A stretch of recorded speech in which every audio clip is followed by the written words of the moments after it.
D100提供一個網上廣播平台，供不同節目主持人主持其個人節目。各主持人與 D100並冇僱傭關係，所有節目內容只代表主持或者嘉賓個人意見，各人自負嚴責，不代表本台立場。D100尊重及珍惜言論自由，亦都關心同愛護所有自己友。因此 D100係唔贊成、唔鼓勵主持人及嘉賓喺節目中推介任何投資或相關活動。各主持人若果透過佢嘅節目或者其他渠道所涉及嘅任何商業或私人活動，概與 D100無關。D100並且建議自己友唔好輕信中介，因此而蒙受損失。如有任何投資資訊直接或間接導致聽眾蒙受損失或損害，與本台無關。D100亦不會負上任何責任。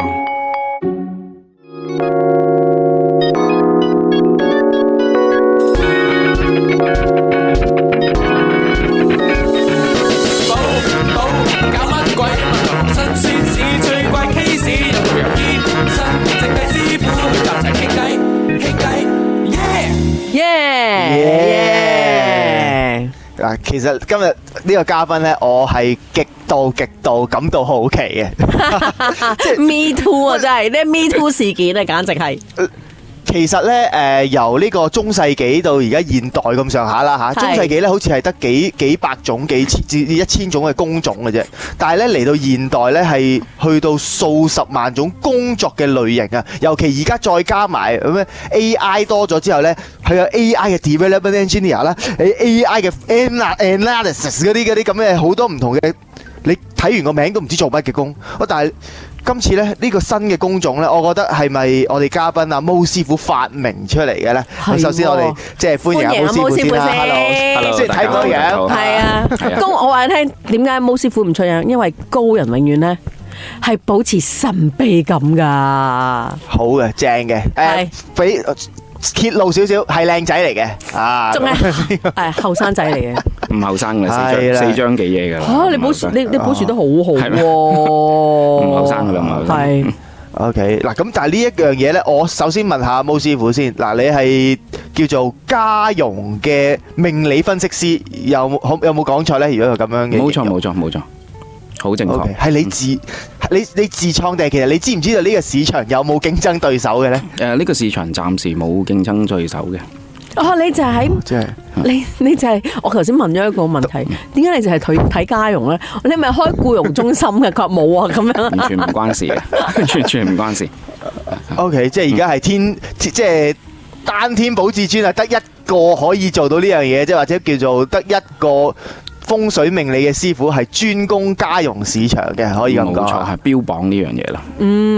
OK， 咁嗱，即係其實風水命理師傅呢個世界好多啦，走去黃大仙一大紮啦嚇，寶珠姐佢有另一個鬼故節目咧，就每集都請過呢啲師傅上嚟嘅。但係咩驅使你會專去幫啲家傭呢個咁嘅 market 嘅咧？通常都係經驗啦，即係好多身邊嘅朋友咧，成日都會因為啲家傭嘅問題咧，就發生好多偷錢啊、鬧交啊、各種嘅即係工人姐姐嗰啲失誤啦，咁啊引致即係最大嘅僱主嘅問題就係財務上嘅損失啊。係，即係你又要請過，咁啊心力上損失，你要等半年啦，又剩啊，嚟到發現先唔啱咧，咁啊身邊太多嘅 friend 都有呢個問題，咁啊佢哋又知我即係識呢樣咁樣嘅中國傳統文化啦，咁有時就喂毛師傅幫手睇下呢個姐姐得唔得？咁久而久之，咁就發現呢個 market 其實都冇人去涉獵喎，咁啊用傳統嘅一啲即係算命嘅方式咧，再去調節一個以僱主角度去睇一個第三方嘅姐姐，咁呢個領域咧就好少做啊，因為一般咧我哋講話用唔同嘅工具去預測呢個命運都好啦，其實都係 one to one 係牽涉師傅同埋嗰個聽眾嘅啫。係一個雙方嘅，本人啦，係啊，同嗰個寶珠姐嚟揾你咁樣，係冇錯。咁但係咧，我發現咧呢個其實有好多嘅掣肘嘅，即係我哋作為師傅，咁啊以前我都會接客嘅，咁啊都係同其他嘅師傅一樣做差唔多嘅嘢啦，六親啊，即係翻工放工俾人炒啊，幾時發達啊，咁嗰啲嘢啦，姻緣嘅問題咧，咁啊發現咧，即係作為一個師傅咧，佢個掣肘係乜嘢咧？佢睇到啲唔好嘅嘢咧，其實好難講出口嘅。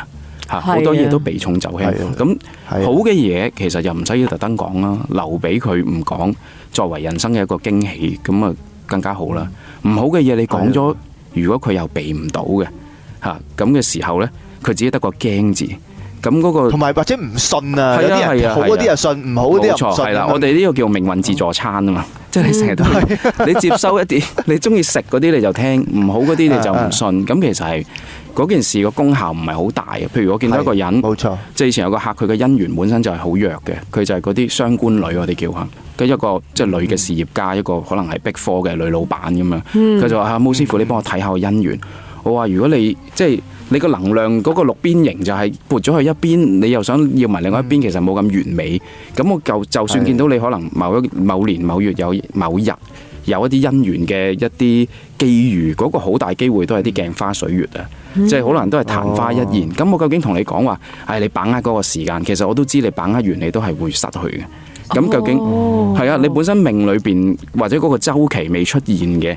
咁你係講點樣都冇用，你點樣擺陣都冇用㗎，即係呢一個係即係大家。你好似好熬啊嘛，寶珠姐一講呢樣嘢。唔係啊，其實我係好擔心，因為身邊有好多朋友咧，一個靚女嚟嘅，但係佢自己嘅姻緣運一個靚女。當然梗係會好想拍拖啊，想揾一個對佢唔靚都可以想拍拖，係啦，又靚更加想，但係無奈地，佢哋嗰個生出嚟嗰條命啊，就係坊間啲師傅想講嘅灰光命啊。係灰光命冇錯。灰光命嘅人係佢係就嗱，佢平時對朋友好好啦，但係如果佢一遇到自己嘅伴侶嘅話咧，佢突然之間就會起降啦，同平時嘅佢完全唔一樣。係呢樣嘢係百思不得其解，點解咧？呢個我哋唔知點解，我哋淨係睇到個結果啫，好似我哋而家係天文台嚟嘅啫，我控制唔到個天氣嘅變化，但係我可以讀到，讀到改變唔到先最慘。係啊，即係咁樣嘅情況。即係有時你譬如睇風水對面，哇好大個兩棟樓天斬煞啊，咁師傅就叫你擺個石敢當或者擺個像喺度，即係喺個窗口度頂一頂啦咁樣。咁你砌個高達都知啦，1:44點樣頂咧？頂係頂心理，即係地理。我成日都唔明嘅，擺個銅錢喺地下，跟住就可以擋到啲乜喎？會唔會個銅錢需要放大20倍咁樣先有機會有用咧？我成日都係咁諗嘅。呢個我哋經驗上就發現啊，好多時都係心理暗示多過實質嗰個客觀環境啊。例如啊，你五行或者咩中意啲咩顏色？有時有紅橙黃綠咩色都有，其實我代包嗰啲 Skittles 嗰啲彩色嗰啲珠喺個褲袋度咁咪得咯，咩色都有啦，咁樣係咪先？你話我黃紅色，咁我係淨係一粒紅色嘅珠就得啊？定係我全身都要紅色咧？即係嗰個數量點樣量化呢件事咧？其實呢啲都係非常之即係虛無縹緲嘅一啲心理暗示嚟嘅。巫師傅好特別喎，佢係一個會真係幾科學嘅人，佢諗嘢咧係。我覺得你應該係讀 science， 要揾啲 control experiment 啊，等等去證明啲嘢啊，等等咁嘅嘢。係啦。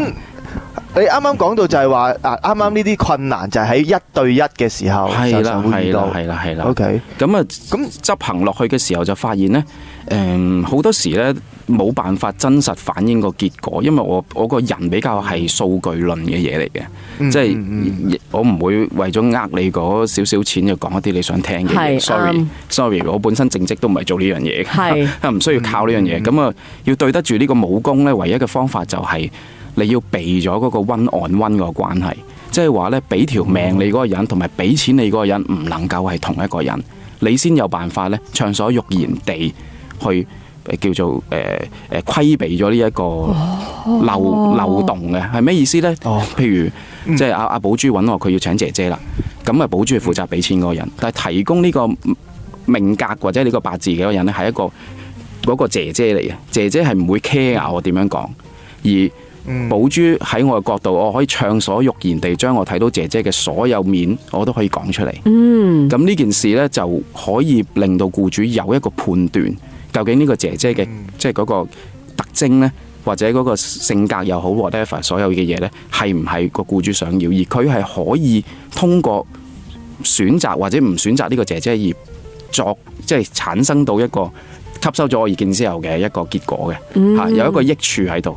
我就唔需要規避個姐姐。喂，個姐姐係佢可能嚟緊會離婚喎。咁對於個僱主其實唔關佢事㗎，係咪先？你最多就要即係關注下佢離婚會唔會影響到佢本身你嗰個僱傭關係啊？佢會唔會續約咁解嘅啫？唔會話因為佢好走咗去喎。係啊，好多無啦啦走咗去唔見咗人。冇錯，係啊，消失咗咁樣。隨時夾帶私逃咁樣係咪？好多呢啲情況。冇錯。咁啊，久而久之我發現呢樣嘢都幾啱我自己嘅 style 喎，我可以暢所欲言地，佢有咩好有咩唔好可以攤開晒嚟講，唔需要有啲咩忌諱，唔需要顧及嗰個僱主嘅感受嚇。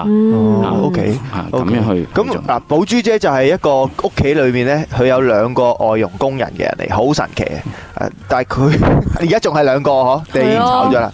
冇啊，喺度喎。係啦，就係招呼寶珠姐一個嘅啫。唔係，呢樣真係犀利嗱！聽到咁樣，你覺得阿毛師傅可唔可以即係例如話幫到你而家嗰個情況呢？或者你想請第3個工人啊，會唔會揾毛師傅嚟即係睇睇先咁樣呢？嗱，因為呢，以你咁多經驗，以我咁多經驗呢，其實我想同你講，毛師傅可以講話，僱主每一次請工人嘅時候，佢可以揾毛師傅睇咗呢個工人合唔合適先嘅。但係我調翻轉一樣嘢，就係會唔會有啲僱主嘅命格呢？成日咧就請到一啲唔好嘅工人呢，都係會影響嘅。即係個問題喺你身上，就未必係喺個工人姐姐身上。係啦，因為我呢，係啦，因為我呢，其實我請工人呢，每一個工人喺我嗰度呢，最衰嗰啲呢，都可以做到4年。即係2個合約，2個合約嘅。咁因為咧，算唔算勁啊？其實我未請過工人，因為我其實我個包容係好大嘅，絕對算。我包容係好大，因為有啲人係啊，有啲工人好似鬧你好巴閉啊，你做空姐咁樣你都唔找佢噶嘛？係啊，我仲覺得點解會咁樣咧？咁我覺得我自己包容好大啦，同埋我覺得我成日諗一樣嘢，佢離鄉別井，離開晒自己屋企人，嚟到一個唔係屬於佢嘅地方，去一個陌生人地方度打工。咁其實我覺得係一個要俾個家嘅感覺佢，因為我視工人呢，我係盡量做到係視為屋企人。我唔，但係你如果你真係有早啲俾我知道啊嘛，我嚟應徵啊。係啊，我都嚟，我哋2個啱啱好啦。但係好多時啲人就同我講，喂，呢個角色啲人，你唔好對佢咁好啊！佢哋全部都係壞人嚟噶，咁樣講。咁我又覺得種族歧視嘅擺咗行頭先，我就覺得唔可以咯，因為你講啦，香港人都有壞人啦，啱先啊。冇錯冇錯，係咪先？你唔可以咁樣，但係我會用我自己嘅範圍能力之內去教導佢，去感化佢。我要做到10個工人喺個，即係10個工人，咪可能有8個工人喺個街度係講僱主是非嘅。我要做到個工人唔好講我是非，係覺得自己榮幸有個咁嘅僱主。好似你幫緊個工人打工咁樣聽落。咁但係我聽，即係你自己咁多嘅經歷入面，有冇邊一個工人嘅咁樣嘅故事呢？係即係算係你咁多個之中最衰嘅呢？可唔可以同阿毛師傅講下，睇下會唔會有機會係撞咗邊啲位咁樣啫？嗱，我就曾經試過咧，有個工人咧就係當其時咧間屋得我緊住嘅，我就正職咧就係喺航空公司度飛嘅。咁當年咧，我就記得咧，我喺屋企咧就開咗個 party，咁個 party 就請嗰啲朋友翻嚟啦。咁跟住咧就喺嗰個花園度玩啦。咁跟住咧玩完之後咧，第二日我就飛咗個6日嘅三藩市。咁咧6日咯，6日 OK。咁跟住咧，我翻到嚟之後咧，我見到我哋 party 玩完嘅嘢都未執。你覺得冇匪夷所思先？佢好嘢喎，佢可以頂到亂七八糟6日喎。你諗下，而家其實好多時候啲僱主啊，聖誕啊、新年嗰啲都會去外國去旅行咁樣啦。我有時覺得咦，咁個工人咪好正好 free 咁樣，咁成間屋佢玩晒，佢又唔使點做嘢。嗱，我承認人有偷懶嘅時候，但係你要你醒目啊！你明知個僱主第6日翻，你好第5日好執啦，係咪啊？你明記錯時間。你明唔明？我翻到嚟嘅時候，我呆咗，我開始嬲，可能個人又唔夠瞓咯，我就開始問佢點解咁樣。咁我就驚自己唔夠瞓，我都自己冷靜咗先，瞓醒覺先慢慢問佢，逐樣同佢講點解呢樣你未做，嗰樣嘢未做，點解你瞓醒都未執嘅，仲要未啊？咁未做多一日，咁跟住都算啦。咁跟住我瞓醒覺之後呢，咁我就啱啱飛完翻嚟嘅時候，我有個化妝袋，個化妝袋裏邊呢，其中一盒粉呢散咗、碎咗、跌碎咗，就成個化妝袋呢都係嗰啲粉。跟住我就俾咗個化妝袋俾佢，我話麻煩你可唔可以幫我洗乾淨咗個化妝袋去清理咗佢先咁樣。跟住呢，佢隔咗一陣間，佢就俾翻個化妝袋我。佢同我講咩？佢呢啲咁嘅私人物品，我唔應該幫你做啊！勁唔勁啊？咁點區分呢？其實即係喂，黐線嘅，成間屋都係私人物品啦！呢間屋我噶嘛，全部嘢都係我私人物品啦！你點樣區分啊？你諗呢樣嘢，你已經錯咗啦！跟住我就我好嬲啊！出邊啲嘢未執，我叫我已經算啦，叫俾時間你執，你嗰樣嘢都咁樣，係咪好？我覺得你係極品啦，優秀啊，簡直！跟住我就走入佢間房，佢間房咧其實就係我間書房，佢就接咗一啲凍嘅衫，冇擺入個櫃度，就凍咗幾凍喺度。跟住我好嬲啊！跟住我一手就將所有衫撥晒落地下，因為我真係好嬲啊！因為我想打佢啊！我同自己講，我唔可以揼佢，我揼啲衫 OK。咁然之後咧，佢就喊啦。佢就報警，佢就打999報警，告你打啲衫係咪？跟住咧，佢咧嗱，因為間屋得我哋兩個，冇任何 CCTV 嘅嘢，咁佢就報警，佢就拎咗個電話，就唔識講個地址，因為嗰陣時我住喺一啲比較啲村屋咧，要好啲details嗰啲警察先嚟到啊。跟住我就望住佢，你拎個電話嚟啊，我幫你講地址。咁跟住佢就講，跟住佢就哇！突然間 drama 上身，拎咗一條好大條嘅沖涼浴巾，就搭咗喺條頸嗰度喊，就企喺個門口等警察嚟。咁咧，因為當其時啲警察咧，就因為知道有僱傭嘅糾紛嘅關係咧，就知道女人啦。咁於是乎咧，就有女警喺度嘅。咁當其時咧，有2個男警，一個女警就入咗間屋裏邊。咁當其時咧，啲警察咧，對我嘅態度咧係唔好嘅，因為佢哋覺得我真係蝦個工人。跟住咧問完之後咧，咁佢問我發生啲咩事啊？我話嗱，我啱啱翻嚟香港嘅啫，佢啲嘢冇做，你諗下開 party 前啲嘢冇做，咁後期我叫佢做少少嘢，佢就唔肯，我就將啲衫，我嘅衫，我發脾氣，拱晒落地下啫。咁跟住咧，咁我哋睇，跟住啲差人就開始講其他，哇！好做啦呢度，一個人做咩就開始轉，即係變晒聲。又冇老人家，又冇冇 BB 係咪啊？冇狗咁樣。啊有，後期啊隻狗，我嗰隻狗仲經典啊！跟住咧，佢就同我講啦，我有貓嘅嗰陣時。貓易搞啦，貓易搞啦，仲要啲貓喺晒間房裏邊嘅喎。咁跟住咧，佢就個女警就嗌個工人去。個工人就帶咗個女警入去，話俾個女警聽，我拱冧晒啲嘢。咁但係唔係一個罪行嚟噶嘛？黐線，黐線啦！跟住個女警咧就佢開始皺眉行出嚟啦，跟住就喺我面前問，佢有冇打你啊？咁樣講，佢問我有冇打佢，問個工人。個工人開始諗，喺度諗，搏唔搏咧？想屈你喎，佢想屈我。跟住我就講咗一句嘢，我話如果你係信耶穌嘅。我話 The God is watching you 咁樣講，我個神係你大佢100萬喎，冇錯 ，OK 啊。跟住佢就即刻話冇，跟住就收隊啦。咁即係濫用警力啦，收隊。係啊，跟住收隊啦，咁就收咗隊啦。跟住我就因為我嗰一刻我唔想離開，即係唔想喺間屋裏邊，因為只會警察離開咗之後咧，只會係。即係會，大家嗰道氣未過呢，只會更加會 worse。我就仲要你走添，間屋係你嘅。係啊，我離開咗間屋，我出咗去幾個鐘，希望大家翻嚟回頭嘅時候，會一個好好嘅 cool down，真係好平和嘅心情，大家去傾下。咁後期呢係冇事嘅 ，OK。咁但係你講到狗呢單嘢呢，仲經典啊！有一日，我喺嗰個，因為我住村屋嘅，我喺個間亭度見到一隻狗，嗰隻狗佢好慘嘅。咁咧，咁嗰隻狗咧，其實我係喺元朗市中心拎佢翻嚟嘅。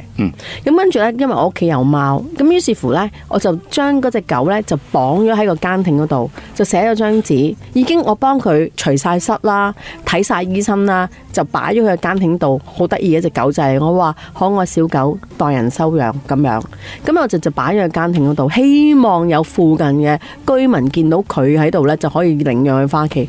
但係唔知點解嗰晚突然之間狂風大驟雨，唔知乜乜紅雨定乜嘢警報啦，咁就嗰個間亭出邊咧係冇瓦遮頭，我就將隻狗咧就拎咗入屋。咁一拎咗入屋就大鑊啦，我就唔捨得，我就決定養咗呢隻狗去。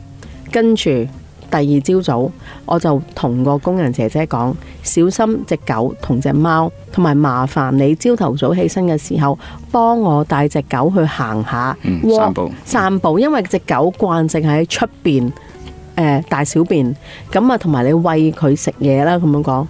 跟住佢經典啊，佢瞓醒覺之後，我問佢有冇做到呢幾樣嘢，佢答我：你做咩拎隻狗翻屋企唔話俾我，問過我啊？啊！呢個我又唔識喎。其實呢係咪如果屋企有寵物啊，或者係有老人家或者小朋友、初生嬰兒等等，要喺個合約嗰度講明先㗎，需唔需要㗎？佢係哇！你同嗰個工人講嘅一樣。咁我話咁跟住我話有 BB 啊，有啲乜嘢要講埋。跟住佢話要寫一個將會出世嘅 BB 咯。哦，係咪咁樣㗎？又冇錯，我真係唔係 agent 嚟嘅。咁但係咧，我平時睇嗰啲 CV 咧，佢哋係有傾向照唔照顧小朋友、照唔照顧動物嘅。咁啊，亦都我真係有啲 case 咧，係因為屋企嗰個環境有變咧，而引致即係僱傭關係決裂，係有事實。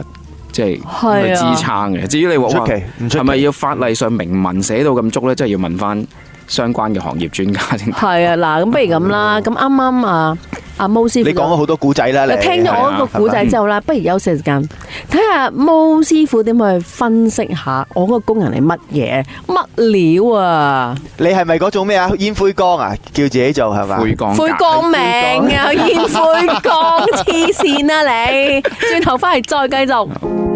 D100 2025年度幕後員工年終獎賞計劃，今年 D100 上上下下剩翻20位幕後員工，佢哋又做得好唔好呢？C 朗 Eric 聯同瘋子江少，今年創造漫遊香港 YouTube 直播，災難現場7個鐘馬拉松破紀錄直播，令 D100 喺大事件入邊冇缺席到。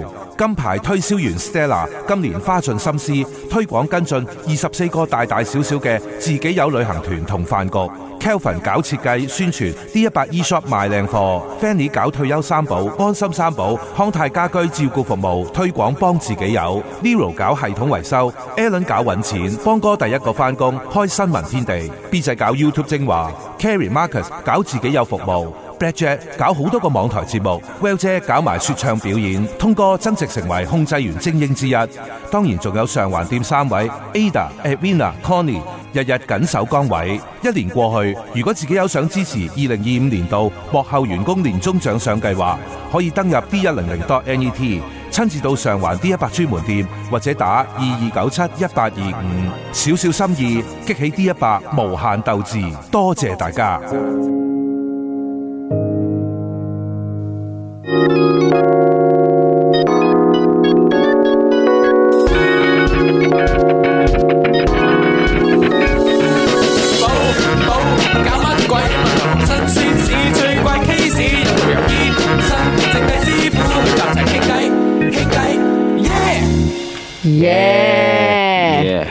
咁寶珠姐啱啱就好詳細咁樣講咗佢其中一次請工人嘅經歷啦嚇咁樣。咁首先問下喺問毛師傅嘅 comment 之前咧，我想問下寶珠姐，點解你一個人住要請一個工人嘅？咩啊？當時請嚟做乜㗎？係睇住啲貓係嘛？有貓有個有貓貓咯。啲貓唔識自己食嘢㗎嗬係嘛？要有工人餵㗎嗬？唔係。其實咧，我試過同埋你唔想接衫啫，係嘛？唔係，因為嗰陣時咧，我試過咧，一個人住嘅時候咧，我係曾經嗌過 part time 上嚟幫手去餵貓。試過有一次咧，個 part time 走嘅時候咧，唔覺意咧，將我隻貓韞咗喺衣櫃裏邊咯。哦，衣櫃裏的貓。咁跟住咧，你知啦，貓有一段時間唔食嘢、唔飲水，佢會死啊，會缺水啊。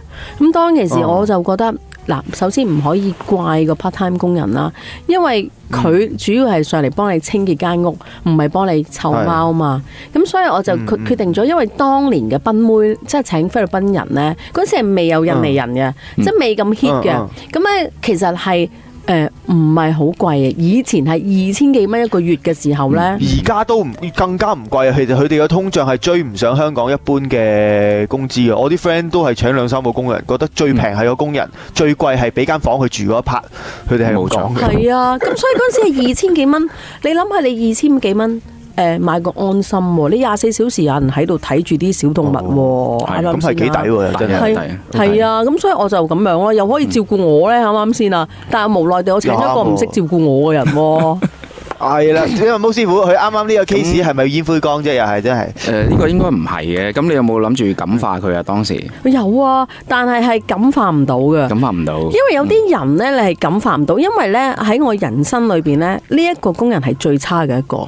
跟住下一個，跟住再請之後呢，就一路嗰啲工人呢係同我打咗10幾年工，都唔願意走嘅。就算而家我哋屋企嗰2個工人呢，你嗌佢走呢，佢哋一定打死都唔會走啊。梗係啦，俾我都唔走啦。我嚟你度打工嘅話，係嘛？咁舒服，你又成日唔喺度。但係我唔會，唔係我對佢哋好好嘅，幾 happy 嘅。因為我係嗱，有啲人呢係分開工人食嘅飯，或者工人用嘅米。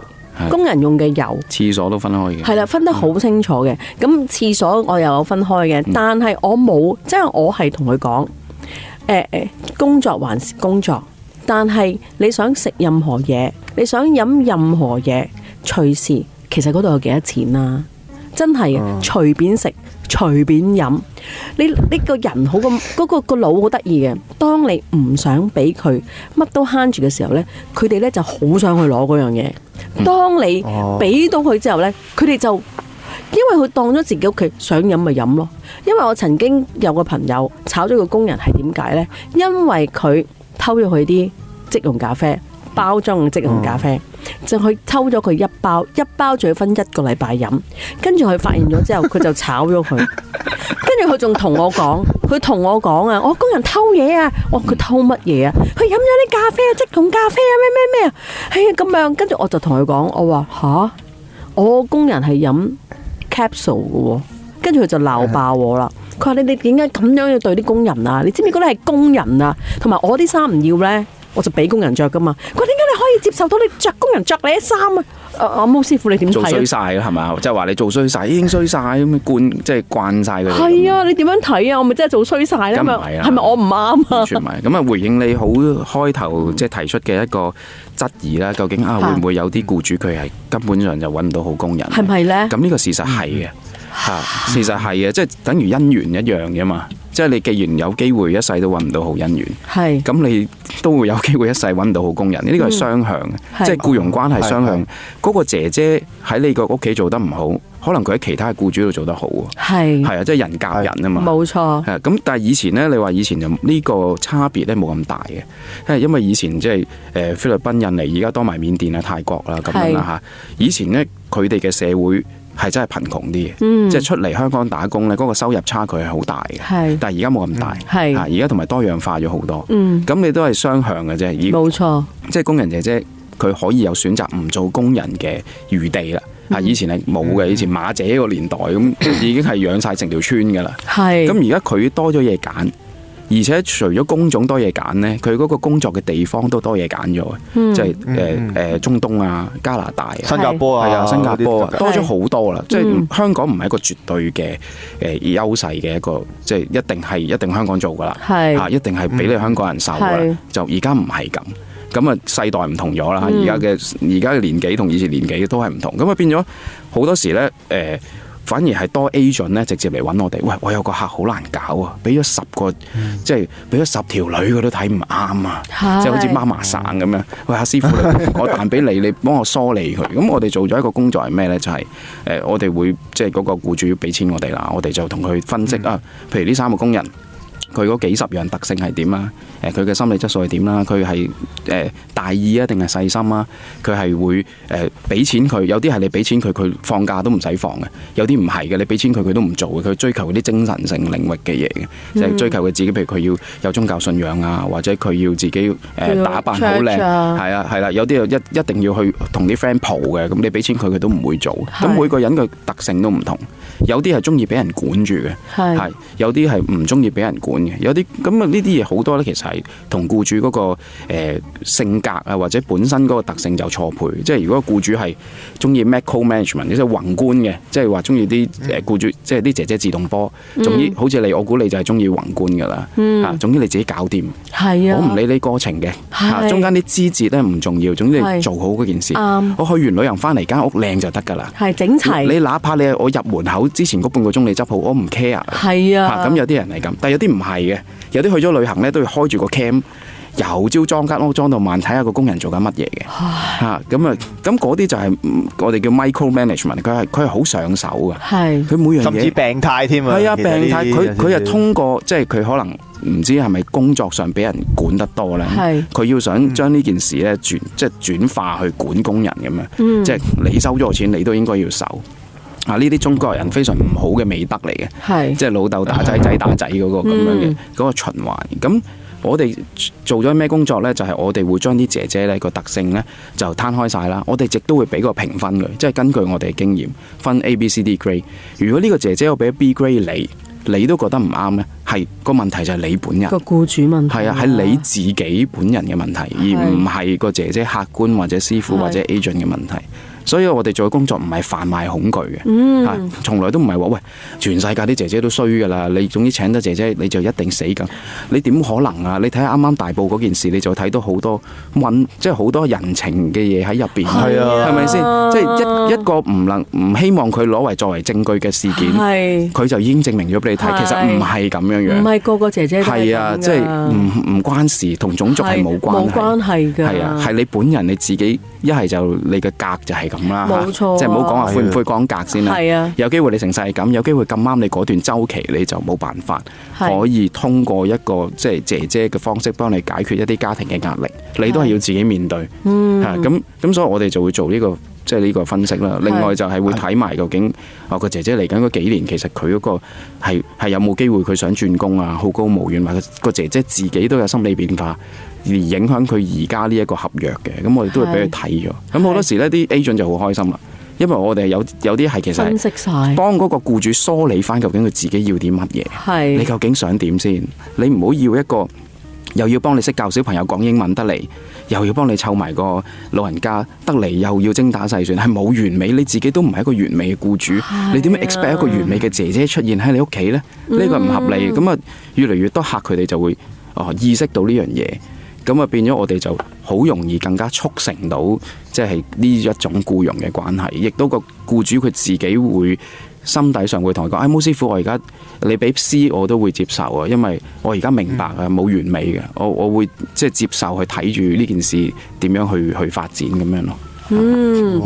似係心理諮詢啊，真係呢一 part 其實有部分嘅成分啦，冇錯。因為其實好多時我就發覺僱主。佢哋請一個姐姐返屋企，佢哋個嗰個 mindset 錯咗啊！佢哋以為自己仲請緊一個妹仔啊！係冇錯，你明唔明啊？其實呢個係協助你，可能你日常工作好繁忙嘅時候，冇人幫你屋企照顧小朋友啦，冇人幫你照顧小動物啦，或者打理家頭細務呢樣嘢。不過呢個姐姐只不過係一個協助嘅一個人嚟，並唔係即係佢睇得電視多，以為佢係一個妹仔。好多時呢，就有啲僱主就鬧個姐姐，點解個小朋友考試唔合格？係啊。好多啊，關我屁事啊，係咪啊？係啊，好多好多。你哋覺得佢哋係佢考試唔合格，係你冇幫佢跟足佢嘅功課，你冇同佢做好補習，係佢係一個工人姐姐啊，佢唔係一個補習老師啊。冇錯，我哋都有冇遇到呢咁嘅 case 咧？有啊，我哋會幫佢哋揾一啲係即係教育方面咧。即係你都如果你都好清楚啦，即係係有啲嘅八字結構咧，睇知佢適合教書嘅。係好多時我哋都唔使睇個履歷，我呢個姐姐以前係從事教育工作㗎，嗰個僱主話係啊，師傅係啊，咁好唔好啊？咁我話咁你係咪想要一個即係老師咁先？如果佢係老師咁嘅話咧，佢通常個自主意識都好強㗎，因為要傳授啊嘛。係如果佢自己冇靈魂，佢點樣教小朋友咧？係咪先？佢自己有自己嘅諗法，佢對嗰個文章或者對嗰種教育嘅嗰種方法，佢係有自己一套，係佢先會教得好。係如果唔係佢照板煮碗，你叫佢點樣做，佢點樣做，其實佢唔需要揾一個咁嘅職業。咁但係 OK 當我哋即係睇到一個咁樣嘅 CV 俾咗個僱主嘅時候，個僱主又會諗：哎呀，佢其他又唔好咯，佢嘴嚼嚼喎，我又唔想佢嘴嚼嚼。煮飯又唔叻，係啊，煮飯又唔叻喎，又懶喎。嗯，我話咁，佢係一個文人，你就唔好 expect 佢煮飯啊，唔好 expect 佢會即係幫你又裝埋修咁樣，拎埋又洗窗又成咁樣，佢唔會嘅喎。係嘛？咁你要取捨啦，究竟邊樣嘢重要啲先？你係 OK 係啊，揾一個擔抬屋企，然後出邊再揾錢，另外請一個補習老師啊？定係你想佢做埋先？做埋係請多個咯，係啊，你咪請兩個咯。一個煮飯做家務，一個湊小朋友同埋補習咯。係啊，我啲客5個工人姐姐㗎。嚇，係啊，佢即係2公婆3個小所以朋友。 5個房嘅。係啊，住天賦海灣咁樣。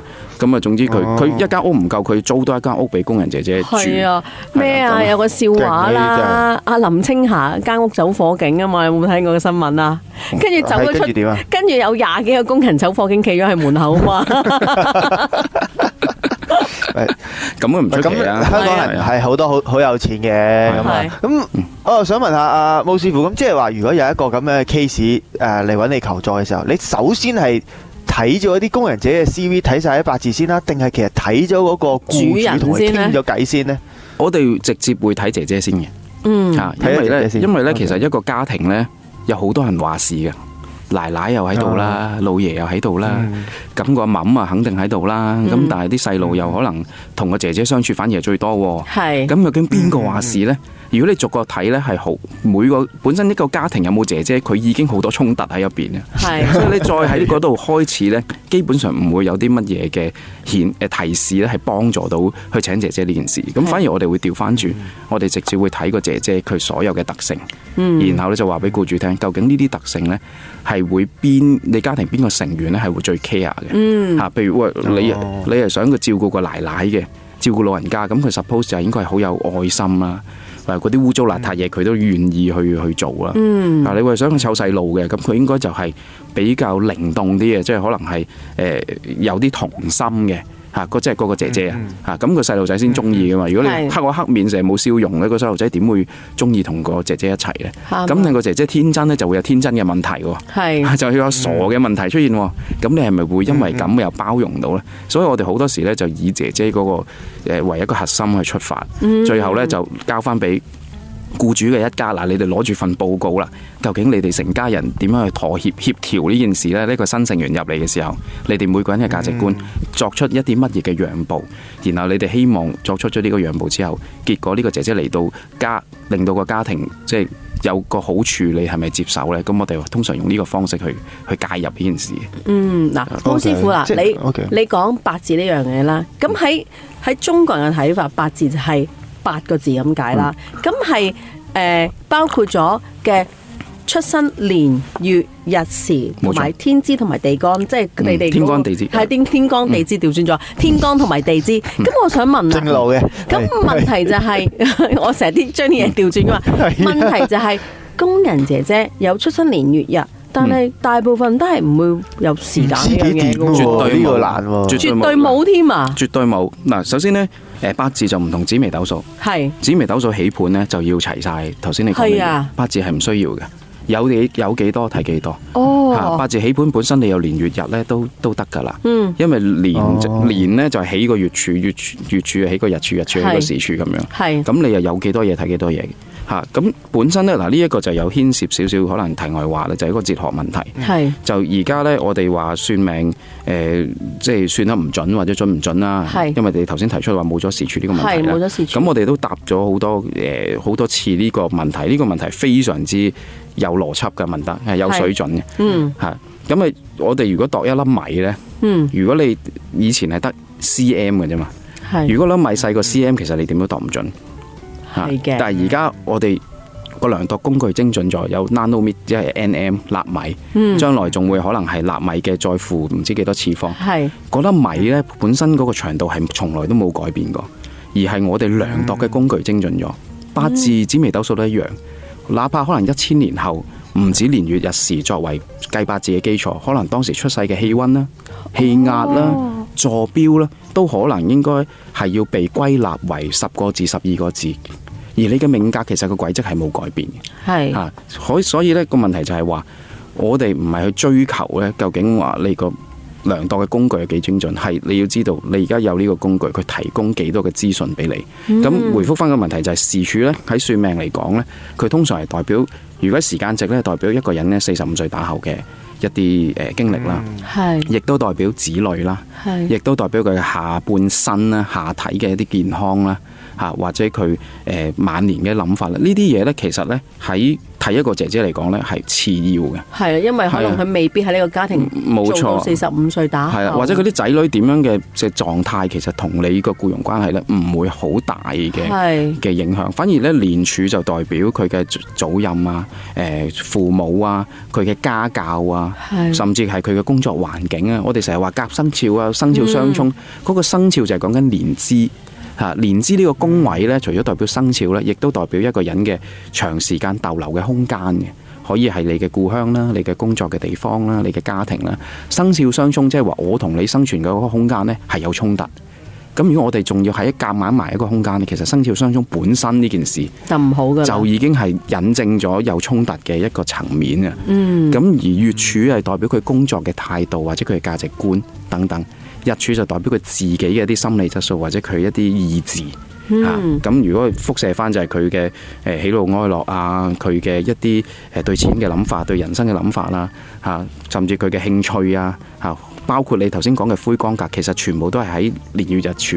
灰光格就直情喺日柱啦，佢產生出嚟啊，嗰啲庚戌啊，嗰啲咁樣。好多時呢，我哋唔需要用到時柱呢，已經得出到好多僱傭關係當中需要得到嘅資訊㗎啦。同埋一樣嘢，我覺得健康呢樣嘢呢，請一個健康嘅姐姐呢，都係好重要，因為而家個條例問題啊，如果你請咗一個患有長期病患嘅姐姐呢，其實你唔可以炒佢噶，你仲要攞錢出嚟呢，佢人嚟噶嘛，係啊，你仲要攞錢出嚟去醫佢噶，咁所以僱主都會第一樣嘢 concern 嘅呢，就係姐姐嘅身體嘅狀況係咪？冇錯，我哋都有啲 case 係佢揾我嘅時候已經發生咗啊！係啊，咁佢只能夠請佢自願走，即係勸佢話，其實你翻家鄉養病咪仲好，有你屋企人照顧或者咩事，你冇得炒佢嘅。係啊，你要養住佢。咁呢一個就牽涉工人姐姐個保險個 coverage 個問題啊！即係如果你買嗰啲貴啲嗰啲咧，咁就會好啲。如果唔係咧，你下下同佢排街證都幾攞命嘅。係啊，你變咗請個人唔係幫手，多咗個負累。冇錯。同埋而家嗰啲驗身咧都係可圈可點嘅，即係請嚟到係生風爛嗰啲，長期都會有呢個情況。其實我好唔信佢哋嘅驗身嘅。係啊，喺菲律賓嗰邊做嘅。係啊，要做晒，要驗晒，要攞晒嗰啲嘢，佢知咩？係啊，所以其實 agent 自己嘅角度咧，佢哋其實都好兩難嘅。佢好多嘢佢都唔係佢可以即係管制到。個姐姐嚟到，佢都作為一個平台啊嘛。係，佢冇可能中間人嚟嘅。係啊，佢唔會管到個姐姐。喂，你幾多個老公啊？你有冇水性楊花啊？你屋企人會唔會好多麻煩啊？爭人錢啊？咁其實個 agent 係做唔到嘅。係，反而我哋就有啲其他嘅，即係呢啲工具咧，可以叫做輔助地有一個參考，係做到呢樣嘢咯。同埋頭先毛師傅講得好好啊，有冇爭人錢？其實好多時就係啲工人姐姐咧有一個弊病，就係好中意喺出邊借錢，跟住借完之後咧，佢以為自己唔使還。我又唔知道毛師傅有冇遇過啲咁嘅 case 係工人借錢嘅 case， 或者有冇得睇到嘅咧？係啊，中意借錢嘅。轉頭翻嚟講下呢啲 case， 我覺得好多僱主好怕呢啲嘢嘅。好啊，好。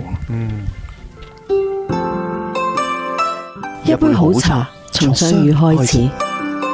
花井杯中茶，令你隨時隨地享受天然茶香嘅美好。每杯都藏住一份驚喜。杯中已經準備好精選茶葉，只需要熱水，瞬間釋放天然茶韻。花井杯中茶多種口味，甘甜三寶、桂花烏龍，定係芬芳花茶、水果茶，總有一款適合你嘅心情。招呼朋友輕鬆又體面，令相聚時光更滋味。獨自品茶，讓茶香陪你度過寧靜一刻。方便、天然、多樣化，花井杯中茶令飲茶變得簡單而不簡單。杯中自有天地，花香隨時相伴。花井杯中茶，每一啖都係自然味道。而家嚟 D100 E-shop 有得賣啦！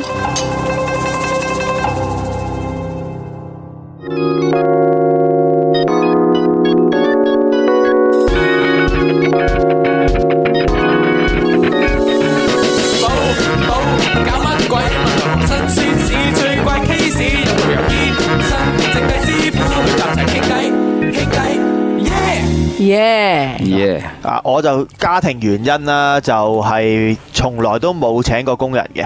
咁啊，我阿媽乜鬼嘢都做晒嘅。到依家退咗休之後，先開始慢慢同我講下啲，哎呀，其實好慘㗎，好想請工人嘅，你老豆唔肯啊，等等咁樣啊，即係家庭問題，其實個個都會有啊。即係嚟到我呢個程度，咁啊，屋企人開始年紀大啦，其實到某一個位呢，都真係要請工人㗎啦。喺香港嚟講，因為香港嘅安老設施嗱，我哋講攞到日本嚟做比較啫。日本咧就老人家多過後生仔，佢呢度啲安老設施又冇得頂嘅啊！裏面咧同埋啲錢喺晒老人家嗰度啊，呢度又係咁，所以咧佢哋嗰啲安老服務可以話係我都已經好想快啲入去玩下添。裏面有一跳下社交舞咁樣，溝下嫁妹幾爽啊！咁咧嫁婆啊，嫁婆係啦，嫁婆曾經係嫁妹啦，都係咪咁但係香港冇計啦，最 common 嘅處理方法就係請個姐姐翻嚟啦，咁樣。咁我屋企人去到好抗拒嘅時候呢，即係其中一個成員好抗拒嘅話呢，咁如果有一啲分析可以幫佢減低嗰個疑慮啊，又或者喺選擇嘅過程之中容易啲揾到個好啲嘅工人姐姐，唔使反反覆覆咁樣，你炒完就要送佢咁樣，其實都好繁複啦，係嘛？咁就算後生嘅幫手處理，其實個後生都好辛苦啦。咁我會覺得呢個幫助呢，其實係呢喺我呢個家庭嚟講，我覺得有咁嘅需要嘅，尤其係可能上咗年紀嘅人更加相信呢一啲分析。但係呢。我睇阿毛師傅個分析呢，其實係好適合俾啲年輕嘅夫婦。對，係啊，對數據啊，即係打開工嗰啲人呢，好似毛師傅係整到好似個 PowerPoint啊，或者係整個表啊咁樣俾你。以前唔係咁噶，以前唔係咁噶，以前即係我都打字嘅。即係成幾千字咁，每個幾千字咧，咁佢哋覺得咁即係點啊？睇完咁樣，哎呀，你啲文筆太好啦，不如你直接即係我都係好似即係傳統師傅咁樣講嗰啲好拋書包嘅嘢，咁佢哋唔中意。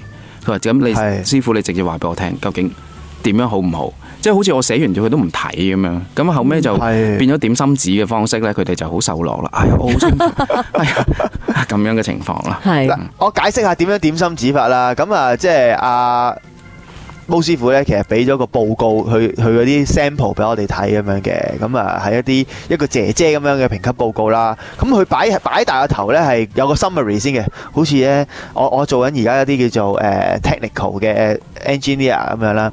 咁如果有啲咩事出咗咧，我哋要寫翻個 incident report 俾個客咁樣嘅。第一行咧就係個 executive summary 咁樣嘅。你唔想睇下面嗰啲咧，你淨係睇個 executive summary 咁夠啦。佢有啲似嘅個情況，即係攞咗生肖啊一啲基本嘅一個統計先啦。但下面個點心至犀利啦啊！即係令到我都好想睇落去啊！佢可以有一個外傭嘅詳細分析，包埋佢嘅性格同埋內心世界。內心世界都喂，其實呢啲係咪嗰啲叫做姻緣嗰啲叫做配對公司咧？嗰啲而家咪嗰啲女神配對計劃，可能都要搞下呢啲咁嘅嘢啊嚇，要了解下咁樣佢個為人係點啊，性格啊、人緣啊、外表妝容咁樣都有，跟住仲有身心健康喎、工作態度等等呢啲大 topic 係 summarize 咗，但係呢啲嘢係點樣整出嚟嘅咧？係基於佢真係嗰個八字去睇到呢啲咁細嘅嘢㗎，全部都係啊！嗱，首先嗰個表嗰啲嗰啲你講嗰啲 parameters 其實係咁多年呢啲 fans 問出嚟嘅。即係好似一個數據嚟嘅。佢哋即係我哋綜合咗嗰啲 FAQ 咯，成日問嚟問去都係客戶主導嘅。係啊，客戶主導咁啊。即係開頭得10條，咁啊問下，咁就累積，咁啊推咗一個大約嘅一個範圍啦，嚇一個 scoop 就我就嘗試將佢分得清楚啲嘅唔同板塊，咁當然啦，全部都係八字嘅結構反映出嚟嘅。其實即係唔係我自己叻嘅，好多師傅都做到呢個效果，只不過我哋包裝出嚟咧就比較個 presentation 係啦，容易啲入口，咁啊僱主佢哋會容易啲去接受。如果你同佢講話你挑釁奪食喎，咁佢都唔知你講乜嘢。哇！挑釁奪食，即係咁冇嘢，佢唔明啊！你好似明喎，寶珠姐係咪？挑釁奪食唔係興有人攞你啲嘢咯，係咪啊？睇下邊一個宮位攞你啲嘢咯，可能係兄弟姊妹啊，或者係你老公、你老婆或者你屋企人啊咁樣咯，係啊。咁啊，挑釁奪食就係難以啟齒啦，即係如果係一個人嘅狀態，好多時就係佢有機會自閉症咧，即係如果強嘅，係啊，嚇，即係咁樣嘅。咁你話攞嗰啲咧，通常就係比劫分財會多啲，即係分你啲財係咁。咁你但係如果用呢啲嘅方式同佢講，話你天黑地沖，即係你講一啲拋書包嘅嘢咧，其實佢係唔會知你講乜嘢。唔明嘅。係啊，而本身呢一個學術，佢再輻射去唔同嘅層面。職業啊、心理質素啊、佢嘅價值觀啊，全部都有唔同嘅演繹嘅。咁不如我哋直接就喺個底層嗰度去直接答嗰個問題，就唔好中間咁多即係咬文嚼字嘅嘢啦。亦都唔係需要佢知我幾叻噶嘛。佢純粹想知究竟呢個姐姐係一個點樣嘅人，佢屋企係好有需要請一個姐姐幫佢解決即係燃眉之急嘅問題。呢個先係嗰個精要啊嘛。咁所以我哋就會以呢個方式去開始嘅。我再詳盡少少講啊！嗱，即係如果淨係性格嗰個 part 嚟講啊，阿毛師傅咧，佢係分咗好多個 column 喎。嗱，舉個例啦，佢究竟係一個愛心一般啦、有愛心啊，定係大愛嘅人？佢都分咗3個 grade 嘅喎。咁跟住仲有性格嚟講，有天真型啦，比較平衡啲啦，定係成熟型啊？咁樣好似即係叫做大家有啲指標睇下咁樣喎。佢係細膽啊，比較 balance 平衡啲啊，定係剛強啲咁樣，都俾你可以即係叫做佢打晒剔咁樣。呢一個工人阿 Maria 係咁樣嘅嚇，個為人呢就比較正面啦，比較負面咧，即係個人係比較樂觀啲定係悲觀啲啦嚇。但係有個好抵死喎，我覺得內心世界佢都分咗3個level，冇錯。一係咧就係表裏如一，一係就平衡，一係就表裏不一。哇！呢個好大鑊喎，俾你剔咗表裏不一嘅話，應該冇人肯請㗎喎。表裏不一又唔一定，表裏不一唔一定好或者唔好嘅。係啊，有啲係扮曳，其實佢內心好純良嘅，即係外表 open，內裏風塵。呢一隻都係表裏不一。咁但係事實上呢，的確係唔好嘅多啲嘅。即係表面咧係 interview 嘅時候，因為僱主其實真係佢判斷個姐姐好唔好咧，得一個 interview 㗎咋，係冇㗎啦，你就係靠嗰一下 video call 咁樣，係啊 video call 或者現場啦，即係如果佢係即係舊約嘅，咁啊本身香港嘅，咁啊現場咯。如果係新嘅喺佢嗰個訓練學校家鄉嗰度就 video call，其實好多嘢都可以被即係扮出嚟嘅。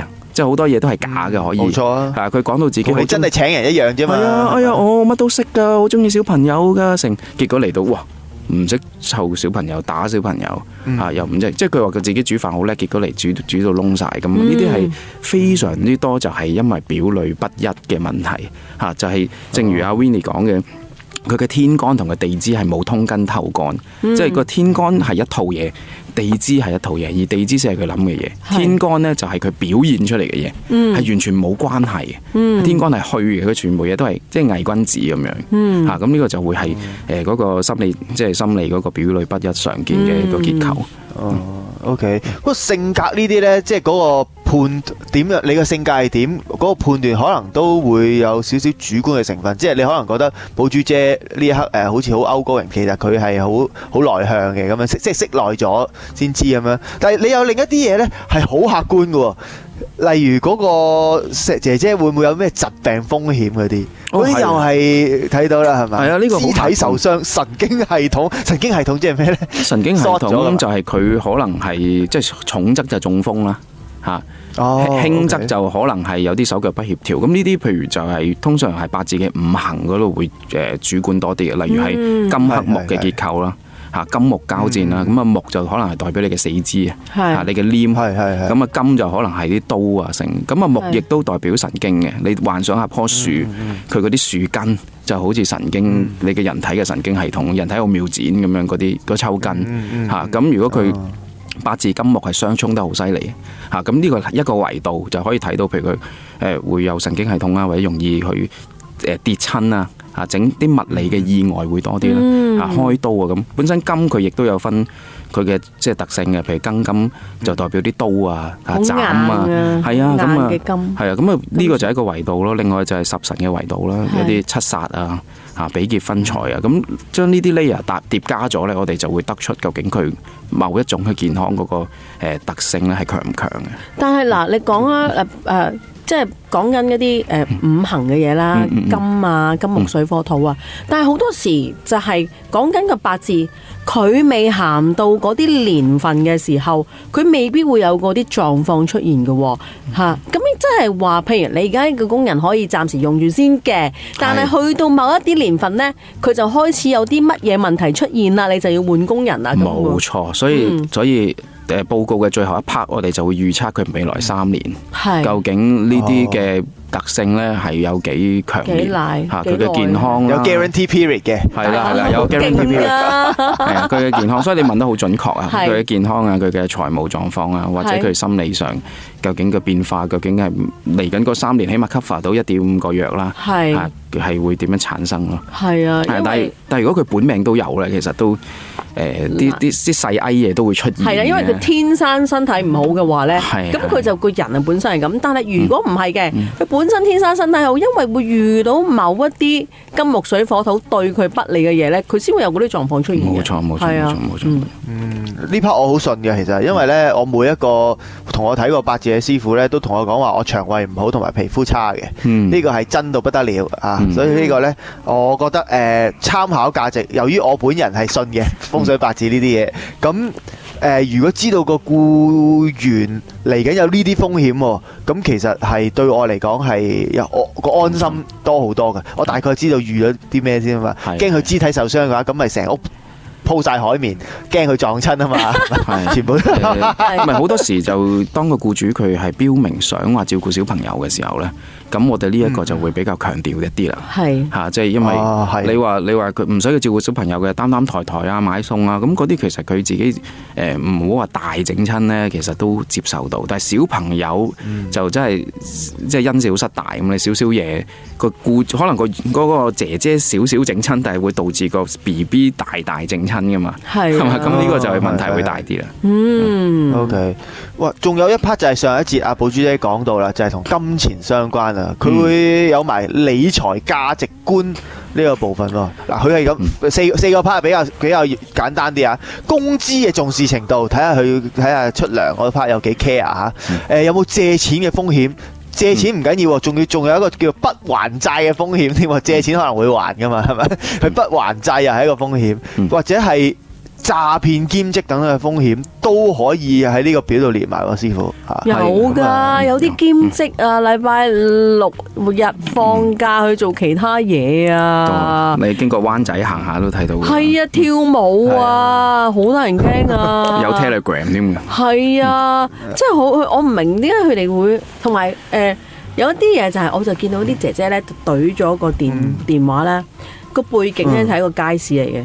咁啊，佢化晒妝啦，咁啊企喺個街市度咧就做 live 啦，即係喺度唱歌啊，有啲跳嗰啲TikTok 嗰啲片嗰啲添嘅。係啊，跟住就等人課金啦咁樣。咁其實呢樣嘢咧，算唔算係犯法咧？呢個就我自己覺得唔算嘅，係嚇，即係如果佢個人興趣喎，係啊，佢個人興趣啊。首先你去舉證都好難啦，嚇，佢係咪喺香港境內去接收呢個？即係如果有酬金嘅話，係嚇，咁所以我覺得就唔容易嘅，同埋好多時都係佢每星期日做咯，你出去係啊，佢自由嘅選擇嚟，未必係，除非佢喺呢個時候做呢啲嘢，佢整親，然後佢 claim 你嘅醫療咁又有交嗌。如果唔係嘅話，你都控制唔到佢。咁啊，回覆翻頭先話報告嗰個分幾個部分咧，咁我哋發現呢個位都幾重要啊，因為有啲姐姐咧佢係你俾錢佢，佢係會服從性會高啲嘅，即係佢現實啲。係只要你人工俾得夠，你唔好俾最低工資，而家唔知5100定5000幾多10蚊，係你俾到6000蚊，即係有啲僱主肯俾噶嘛。係咁佢哋真係會叫做高薪養廉咁樣嘅感覺嘅嗰件事，係啊，咁甚至佢星期六日都即係當然唔合法啦。咁但係我都知，即係有啲僱主佢哋係會俾錢等姐姐星期六日都會繼續做嘢嘅。個姐姐本身就唔想出街嘅，因為即係呢啲叫正財星重嘅工人姐姐咧，佢本身就唔中意話出去交際或者有好多自己諗法嘅，佢都係錢就係佢最追求嘅嗰個價值觀。佢寧願多勞多得。係啦，多勞多得，我嚟就係揾錢，我唔會搞其他嗰啲咩無謂嘢噶啦。咁呢個係一種啦，但係有變化嘅。即係當呢個財星咧，楞啲食神星、傷官星咧，食神星、傷官星就係啲自主意志嘅星嚟嘅。咁食神生財、傷官生財呢啲咁嘅結構咧，就會變成咧佢想自己做生意啦。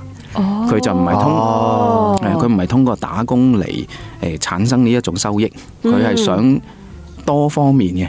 如果佢八字好多呢啲咁嘅組合，幾粒食神星、傷官星咧，就即係話佢好多嘅路數想去做呢件咁嘅事。咁呢一個就係一種佢會做兼職嘅嘢，即係養唔熟啊！又唔係嘅，佢可能有啲好啲嘅結構咧，你叫佢做嘢，佢都做得足俾你。咁但係佢就有自己嘅生財嘅門路啦。但係如果本身有啲結構佢係偏啲嘅、邪啲嘅，咁佢就會有啲不道德嘅交易啊，嗰啲咁樣嘅，成日都會見到有呢啲情況，係。哇！咁啊，啱啱講嗰啲周邊嘢咧，其實最關鍵嗰 part 我都未講，喺個表度咧係有工作相關嘅，而係佔好大比重添。佢有幾大嘅工作嘅能力啦，佢嘅態度大概係點啦，同埋佢處理特殊任務嘅能力係點，師傅都有整晒唔同表啊！我大概講啦嚇，態度嗰方面咧，佢呢一個最吸引我眼球，佢嘅玩嘢風險係高定係低咁樣？何謂玩嘢咧？係咪寶珠姐嗰啲 call 警察嗰啲咧，就屬於啦，係咪啊？玩嘢風險咧，特登調轉啲嚟做啦，即係駁嘴就基本啦，特登唔做呢啲嘢啦。咁呢個係長期，係啊，長期都會有啊呢啲。OK， 仲有個對僱主嘅態度係受軟定係受硬喎，其實係好易明嘅，用啲用詞真係好抵死。咁我哋要就翻，即係就翻大眾，我哋盡量唔想個報告呈現一個好似好玄學嘅方式去，即係去產生呢一個俾佢感覺咯，即係好客觀咁話俾你聽個事實，即係有啲九型人格嘅 feel 咁樣去做呢件事。係啊，係啦。咁跟住任務能力嗰方面啦，我家姐屋企嗰個工人咧，曾經有個工人就係煮嚟煮去都嗰兩三味餸咧，雞翼同埋香腸咧就好唔 like 嘅。我唔明點解你咁中意煮雞翼同埋香腸，我唔明點解。買埋本食譜俾你啦嚇，英文食譜俾你自己睇啦，佢都係 keep 翻住嗰幾味嘅，可能就係中咗佢面任務能力嗰度咧，佢對廚藝飲食嘅興趣可能係低嘅，冇錯，即係唔中意玩花神。咁啊八字裏邊如果食神星重咧，就中意食嘢嘅，咁佢中意食嘢就有追求，咁佢就會比較傾向啲。另外就係金啦，嚇金同埋火啦，因為金咧就係可以代表食譜嘅，即係代表一啲說明書咁樣嘅嘢咧。佢金本身代表一啲制度啊，即係條框框嘅嘢嚇，比較即係有得跟嘅嘢咧。咁啊金重嘅人咧就會啦。另外火重啦，火代表煮嘢食啦，同埋火重嘅人本身都好 mean 嘅，即係八字裏邊嘅火重咧 mean 佢都係一種強迫症嘅一種追求，佢真係唔做。一做咧，佢就對嗰啲味覺啊、整色整水擺盤嗰啲嘢係非常之有追求啊。咁通常呢啲結構係啊，但係你調翻轉揾啲土木重咧，佢哋就唔係嗰啲 hea 啲嘅。即係總之佢哋就自然法則有得唔死咪得咯，即係樹咁樣你淋水咁就得㗎啦，使乜俾咁多？即係天生天養㗎嘛。咁如果你揾嗰啲 style，土木梗係好重啦。你都似啊！如果你話你嘅脾胃唔好咧，通常土重嘅人咧，脾胃都係比較唔好啲嘅。係啊，皮膚同埋脾胃都係土重嘅，比較唔好啲。係啊，咁啊真係勁啊！即係已經倒翻睇翻我八字添啦嚇。咁啊，我講翻個表先。呢一 part 咧係可能我老婆會好在意啦。衛生程度啊，呢一 part 都好緊要。有啲姐姐可能你抹咗當冇抹咁樣嗰啲嘅情況咁樣噶嘛，係咪？冇錯，呢個同煮嘢食嗰個好似啊。最即係如果你想啲姐姐衛生程度好嗰啲咧，就一定係揾啲火重。火當中咧有個叫自火嘅地支，呢個係面中之面嚟嘅。哇！佢咁會唔會對主人都好 mean 㗎？會㗎，所以一定要愛屋。即係你冇兩刃刀啊！係啊，兩刃刀佢會嫌棄翻你污糟邋遢嘅。咁啊，佢嫌棄花里胡哨，但係咁啊呢啲人咧，通常佢我哋叫形式主義，你叫佢做一啲屋企啲擺設啊、擺佈嘅嘢咧，佢係做得井井有條，但係同時咧，佢對錢啊嗰啲斤斤計較，你遲出糧一日，或者你 claim 錯錢俾佢少1蚊咧，佢都同你開波嘅。哇！咁啊，所以就一定要整體咁去睇，究竟個僱主即係呢樣係咪可以讓步，嗰樣係咪比較着重咁樣咯。哇！跟住咧，仲有就係工作能力啊！呢度咧好似睇緊打機咁樣，即係如果我哋有踢嗰啲足球 game 又好，或者以前玩三國志咁樣又好啦。三國志裏邊諸葛亮永遠智力係100噶嘛，關公啊99攻擊力咁樣噶嘛。師傅都整一啲咁嘅嘢，佢有分智力、溝通能力、應變能力、記憶力、理解力同埋誠信度啊！理解力呢樣都好緊要。我其實好擔心咧，有時成日如果同個工人姐姐解釋一啲嘢，講10次佢都唔明咁樣，你都真係冇心機啊嘛。係啊，通常印星重啊、財星重嗰啲人就會有呢個情況嘅。同埋好多咧，發現咧好多啲工人姐姐，例如即係菲律賓嗰啲啦，可能佢哋真係喺唔同嘅省份咧，可能佢哋有啲即係偏近郊區啲咧，其實佢哋嘅英文程度咧都唔係咁，係啦，唔係咁高嘅時候咧，溝通能力咧都係會有啲問題啊！嗱。一陣間係最後一節啦，我真係好想阿毛師傅講下一啲咁快啊 ，OK case 啊，好中意聽 case 啊，好啦，轉頭翻嚟再繼續。濕疹肌膚需要特別嘅呵護，驢仔奶分子細小，98% 以上貼近人類皮膚，能深層修復受損皮膚屏障，有舒緩同鎮靜嘅效果。Sky Milk 驢仔奶護膚系列經過皮膚病學測試，冇刺激性，不含26種已知過敏原，產品專為濕疹肌膚設計，無論係日常保濕定係外出防護 ，Sky Milk 驢仔奶都可以為你嘅肌膚提供全方位嘅溫和護理，令濕疹肌膚重現健康光澤。Sky Milk 驢仔奶給肌膚最天然嘅修復力量，即刻上嚟 D100 買啦，買多啲 D100 會好啲。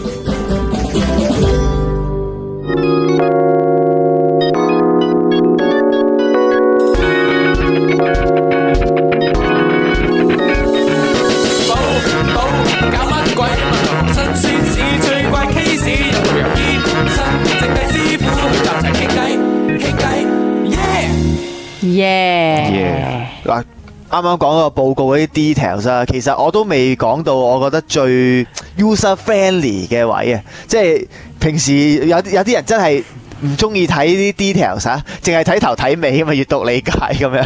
咁個尾嚟講呢，我覺得有樣嘢真係好 user friendly 啦，就係師傅係會俾一個整體嘅評級啊 A、B、C、D 咁樣嘅。咁呢個評級嚟講，佢都有解釋究竟係點樣為之有呢個啦，就係例如 A 嘅話咧就哇優點好明顯啊 ，B 咧就係優點好有缺點，即係冇完美嘅人噶嘛嚇。咁啊 C 啊 D 啊等等嗰啲就會去到話要大家要多啲提點啊，等等有好多問題根本解決唔到啊，等等就會係 D 啦咁樣。咁我想問下呢樣嘢先，大概有即係好似考會考咁啫嘛，我哋知道攞 A 嘅可能得幾個 percent 咁樣，咁大概嚟講點分佈呢 A、B、C、D 喺你嘅會考評級嚟講？我哋都有做過個研究嘅，即係將我哋睇過個千幾份鬆啲嘅報告，咁佢嘅評分拉咗個pie chart 出嚟，係啦，咁啊大約有60%，有1%到係 D 嘅啫，D 唔會好多，即係最差。咁大部分咧差唔多5-6成都係 C。A、B 加埋就佔2-3成鬆啲啦，大約嗰個都真係幾次會考喎，咁樣嘅話，嗰個分佈係啊，但係年紀我哋都仲有分年紀嘅，譬如7幾年嗰啲，即係年紀大啲嘅姐姐咧，如果你切咧夾硬切咧，即係好似 standard deviation 咁樣將佢切開啦，7幾年嗰邊咧 A、B 個比例係大好多嘅，係啊，咁啊引證咗一件事就係其實隨住即係世代嘅更替咧。呢個 CD 嘅比例係越嚟越高，咁樣啦。哦，咁又係喎，即係個性格上比較好相與啲啊，可能對於人情世故了解多啲，成熟啲咯。即係我哋叫舊時嗰啲人啊，即係頭先有講嘅，佢哋可能嗰個年代啊比較即係忠誠啲嗰件事。OK， 咁跟住仲有樣嘢喎。呢個報告咧講明係包3年先噶嘛，起碼係嘛，4年之後嗰啲可能有變化噶嘛。咁師傅就會將3樣大 topic， 一個就係財務風險，一個就係健康風險，仲有一樣叫做斷約嘅風險啊。佢會分開紅綠燈咁樣幾個 grade 俾你喎。哦，呢樣嘢又係啲客人即係一不停同你溝通，係啦，最關心嘅問題嚟嘅，我覺得係得出嚟嘅結論嚟嘅係嘛？冇錯冇錯，成日都會問，哎呀，完唔完到一個約啊，師傅？即係佢哋咧，其實咧，大家都唔會個個僱主都咁 mean 嘅。有時佢覺得只要完到一個約，哪怕佢好多缺點，我都接受。係，因為我哋已經筋疲力盡啊！喺請人呢個階段，即係心力交瘁。你諗下，每一次請人 agent 費加呢樣嗰樣又幾個月啦，要等。係啊，同埋錢呢，2萬幾蚊喎，搞一次，係咪先？仲要等喎，俾2萬幾蚊等幾個月嚟到唔啱喎。跟住仲要走咗喎，佢走咗仲要激氣喎。係啊，係啊，咁我又要請假喎，又翻唔到工，又要照顧翻小朋友同埋即係長者喎。咁其實嗰個機會成本係好大嘅。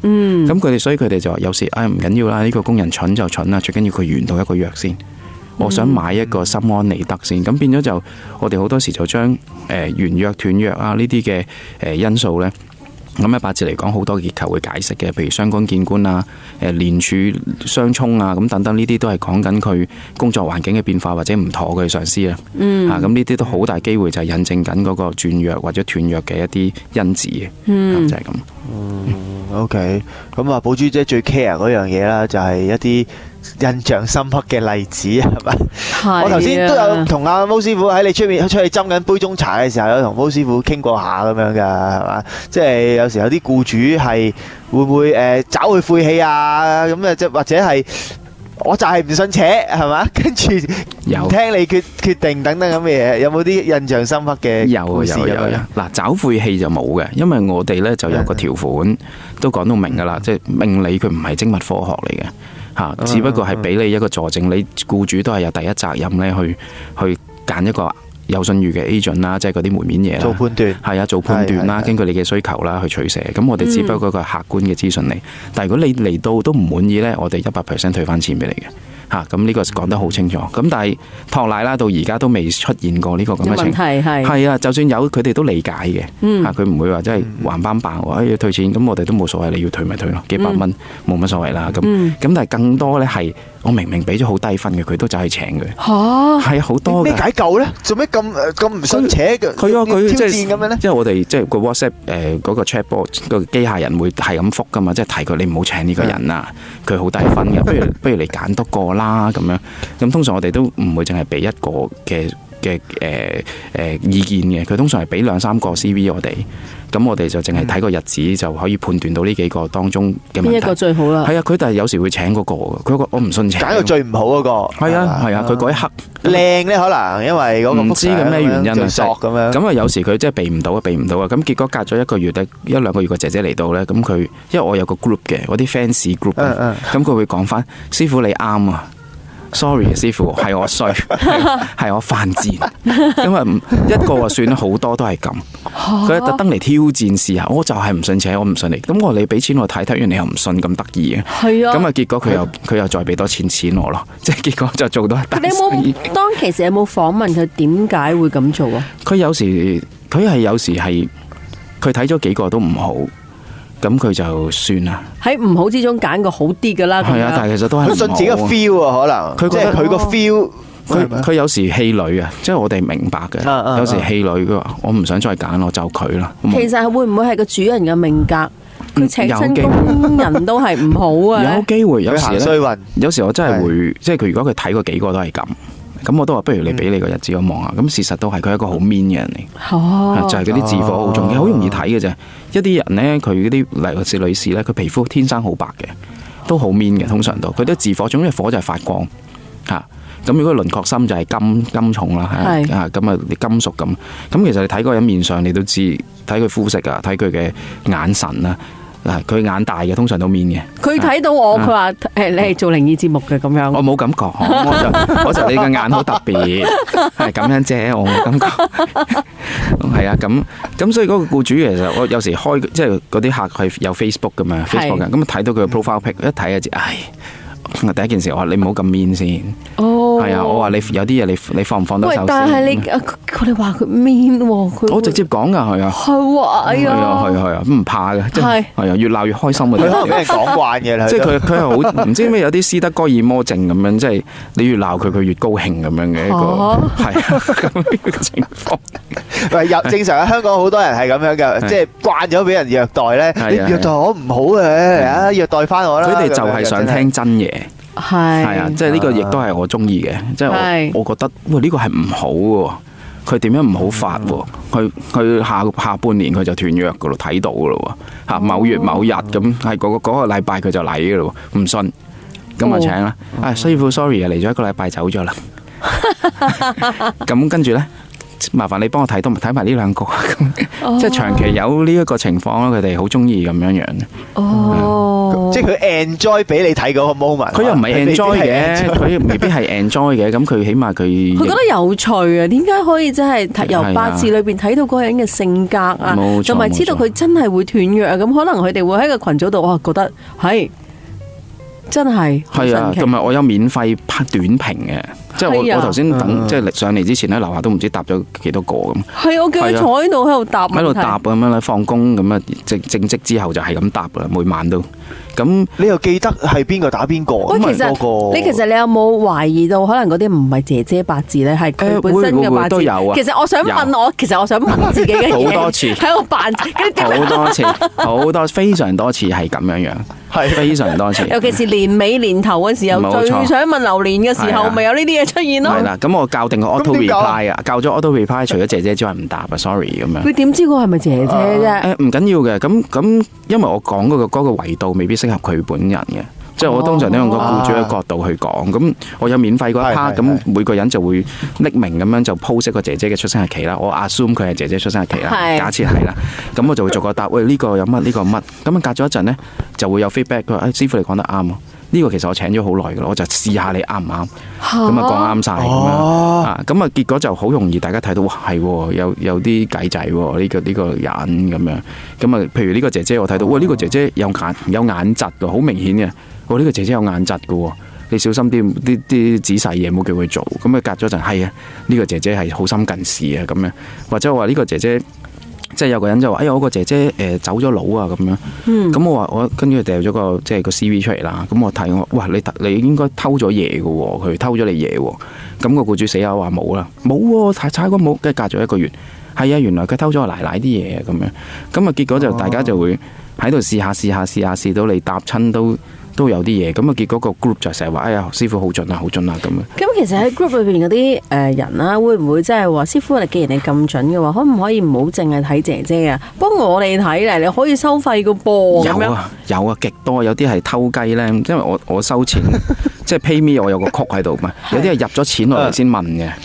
其實嗰個係我嚟嘅。咁幾好啊！呢啲有少少即係諗住講冇得呢啲叫做入幾千蚊入嚟，跟住我哋即係我叫做有個秘書仔咁，秘書就話師傅點解我哋冇一個 plan 咁貴喎，幾嚿水嘅，點解有幾千蚊嘅？係咪睇10個姐姐啊？咁啊，我唔係，跟住睇翻個 message 啊，師傅我想睇流年嘛。麻煩一個大批啊，咁樣。係啊，一個大批冇錯 ，exactly。冇呢個服務喎，麻煩師傅俾個大批我啦。冇啊，咁我哋就安排即係解釋啦，我哋冇做呢一 part。咁點解你唔肯幫？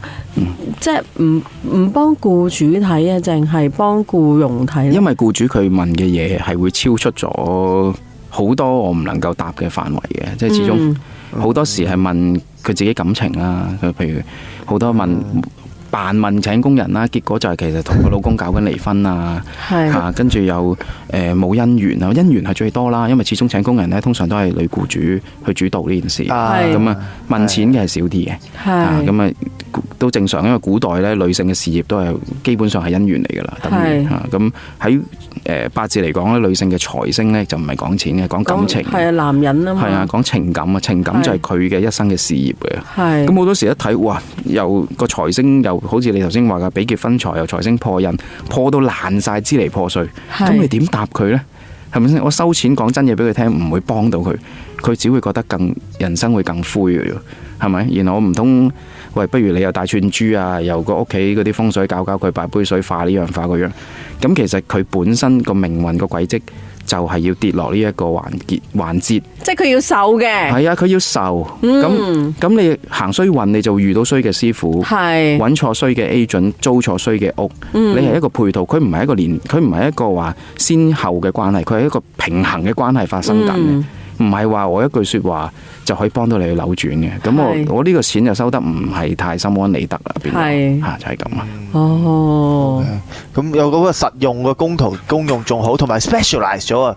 即係當呢件事你長期都係用嗰個角度去睇嘅話呢，係把呢一張刀磨到好利，咁特殊嘅市場，而係真係香港獨有喎，我覺得。暫時係at least 暫時係啦，係咪？我冇錯。即而呢樣嘢係好緊要，因為一個工人姐姐係類似一個家庭嘅成員咁樣噶嘛，係一個有選擇嘅家庭成員好重要。你阿爸係邊個，你冇得揀噶嘛，係嘛？冇錯。咁喺呢個時候出嚟，如果又能夠即叫做加強嗰個準程度，等你唔好揾咗個災星入嚟，係嘛？咁我覺得幾百蚊真係抵到爛。如果俾我，同埋咧，我發現一樣嘢咧，我係即係唔好講，我點講咧？即係好似講到我好似好衰咁，每一次你係啊，你認咗先啦，係啦。嗱，好似嗰個報警嗰個工人啦，咁後期咧，佢報完警，即係發生咗咁多事咧，我都有諗住同佢續約嘅，但係咧。但係佢同我，你有啲問題喎，你要睇睇八字喎，你啫。我同佢續完約之後呢，佢自己走咗，佢揾咗第二家人。咁跟住呢，我就請咗一個工人姐姐啦。呢個工人姐姐呢，就嚟到嘅時候呢，唔識煮飯，乜都唔識。咁呢，跟住呢，就我係都好嬲嘅，因為呢，我係嬲到點樣呢？係有一日，我就有班朋友嚟到我屋企 barbecue 啦。又開 party 啦！又開 party 啦！咁咧我就知道佢咧有個問題咧，就係唔係當其時煮嘢食唔叻啦，又唔出聲又唔講嘢啦。我就買咗一包已經醃製過嘅即係燒烤食品啦。咁跟住我嗰日已經好安心噶啦，已經啊。冇死啦，係啦，雜果沙律啦 ，OK， 跟住都係開罐頭啫，都係頂籠烚個薯仔啫，冇問題嘅。跟住咧就開晒嗰啲已經預先醃製過嘢就燒得噶啦。當我想燒嘢食嘅時候，我發現咗個姐姐將所有醃製過嘢洗得好乾淨。呢啲有啲似一啲煮熟啲壽司嗰種狀況喎，去蒸壽司。你知唔知佢曾經真係叮熱過我啲壽司啦？跟住咧洗翻，哇！點解可以洗得咁乾淨嘅？啲豬扒同埋雞髀，嗰啲雞翼勁啊！我覺得呢樣嘢，咁我情嗰一刻癲咗。跟住咧，我係食沙律啦，發覺啲薯仔係生嘅。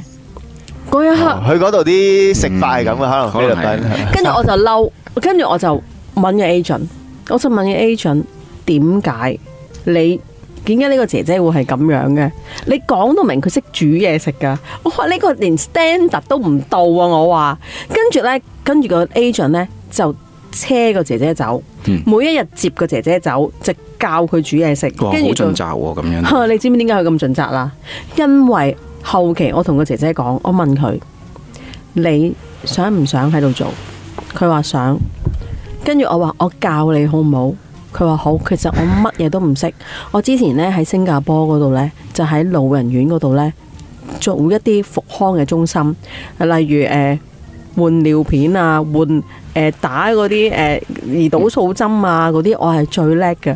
跟住我就 OK 喎，可以幫到你喎都。我諗死你講呢句啊！我都諗到你講。係啊，睇你幾易估啊你！咁跟住咧，我問，咁點解佢話佢 agent 教佢嘅，咁樣寫個 CV 嘅，咁跟住我就話，咁你仲想唔想去 agent 度學嘢？佢話我唔想，其實佢每一日車我去佢屋企就幫佢執屋，佢冇教過任何嘢。咁跟住咧，我就話得，你一早同我講，因為你一開頭你唔開聲講嘢，所以我唔知道你想點。跟住由嗰一日開始，我就教佢。一教佢呢，就好煮嘢食好叻，好快嘢上手。跟住喺我度打咗10幾年工，跟住有一日佢打10幾年工，跟住有一日佢就佢期間好乖，佢話佢想喺香港考車牌，咁我就俾錢佢考車牌啦。考完之後佢都冇走嘅，隔咗2-3年之後呢，佢就話佢自願想做一個司機，即係香港揸車啊。咁佢就去咗做司機啦。嗱，我講緊一個對我唔好嘅工人啦，跟住對我一個好好嘅工人啦。呢兩個工人呢，佢同一個弊病呢，都可以叫做弊病。自從佢離開咗我之後呢，兩個都生 cancer。嚇！喂，師傅呢個點有咩可能性咧？關唔關事咧？咁巧啫。唔係啊，仲有我想講啲嘢咧，逢親一啲對我唔好嘅人咧，一係就死咗，一係就有病咯。我講真，我好彩對你好好嘅，有咩想要即刻落單。唔係啊，因為咧我喺度講2025年回顧嘛，我自己喺度諗2025年回顧。你仲話人打胰島素添，你仲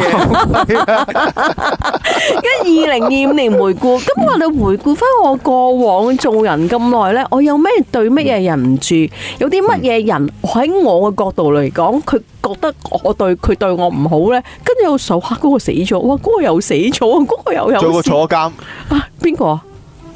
對你唔好嘅咯。邊個坐監啊？可能我唔記得咗。遲啲提你，遲啲話你知，係啊，即係咁嚴重。都係喎。係啊，我講真，我對你好唔好？不如你覺得我對你好唔好先？你首先從你睇咁。好嘅。咁啊點啦？好嘅，真係好嘅。跟住我喺度回顧翻咧，跟住嗰個又死咗，嗰個又死咗，嗰個又死咗，嗰個人又唔食又唔見咗，嗰個又行衰喎。跟住我就開始死嘅。跟住我就同我啲 friend 講：喂，你知唔知對我唔好嘅人會有咁嘅遭遇？跟住佢會望住我。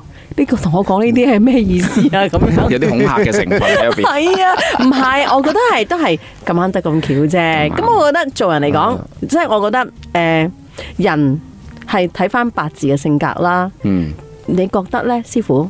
如果做好多善事，好好心嘅，會唔會改變到命運呢？啊，呢個複雜嘢夠唔夠時間講啊？講兩句啦，一兩句。我覺得簡潔咁樣。用佛學嘅角度呢，你唔可以用一期生命去概括呢件事啦。即係有時係你有啲你而家享受緊嘅嘢，可能係以前嘅。如果你以前累積嗰個福德夠，你而家享受呢，因為好嘢同壞嘢佢唔會對沖嘅。係啊，你可以今世享受好多好嘢，然後你同時間做好多壞事。係啊，你都唔會有報應嘅喺呢期生命入邊。因為你未消耗晒，即係我哋作為會計師就係你有個 portfolio figure，即係你將以前嘅盈餘帶落嚟，你今年點樣虧損，你都虧唔晒以前嘅盈餘。係啊，咁即係等於《尋秦記》幾收得，佢其實係2019年拍嘅，係咪？佢可能有好多問題。冇錯，所以其實咪做人都係無論即係會唔會諗住唔好諗回報。係啊，唔好諗回報最好。係啦，最緊要係做好，心安理得，心安理得。冇錯，唔好成日諗住計算人啊、揾人着數啊嗰啲，嗰啲係會影響你自己嗰個心理暗示嘅。你只會遭遇一啲更衰嘅嘢咁解嘅。冇錯啊！哇，今集我哋高人啊，學懂咗，我覺得揾到高人，係啊，好勁啊，犀利。但係可惜啊，係，但係可惜你已經請咗工人啦。唔係啊，可惜啊，俾幾千蚊佢都唔肯做大批啊。唔係咁做啦，係驚啊，驚做。咁唯有就係喺我哋有需要請工人嘅時候，可以考慮揾阿毛師傅啦。嗱，咁啊，佢個網址係咩？checkmate.com.hk 啊 ，check 即係檢查，mate 即係 MAID 咁樣。係啦，咁啊，呢個係一個官方網站啦。仲有咩方法可以揾到你咧？Facebook 都係呢一個，checkmate 家用聖手都會 search 到噶啦。家用聖手會比較方便啲咯。係啊 ，search 家用聖手直接會揾到。咁毛師傅咧會唔會都揾到咧？呢個就難啲。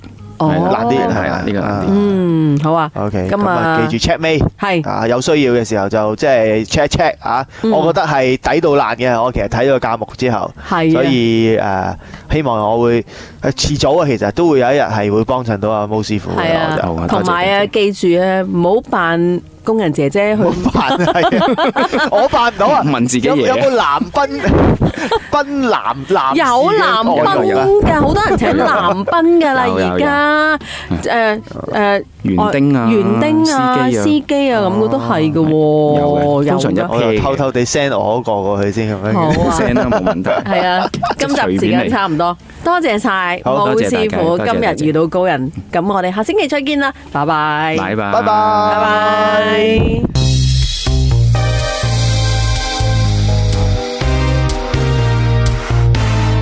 Baby, I love you， 要為你歡呼。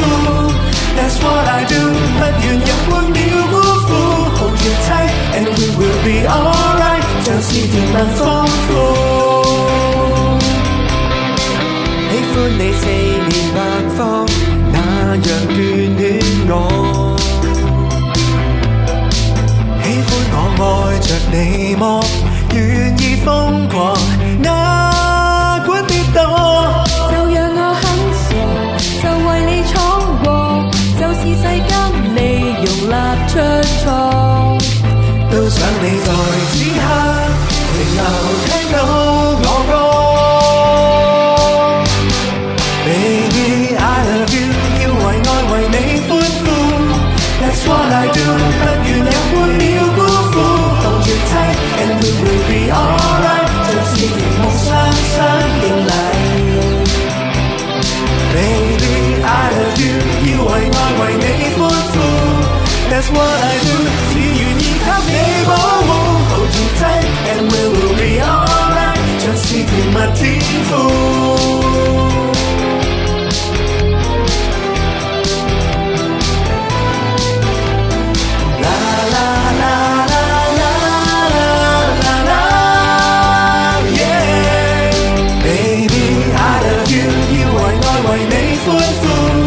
That's what I do， 不願有半秒辜負。Hold you tight and we will be alright， 像是甜夢雙雙敬禮。Baby, I love you， 要為你歡呼。That's what I do， 只願意給你保護。Hold you tight and we will be alright， 像是甜蜜天賦。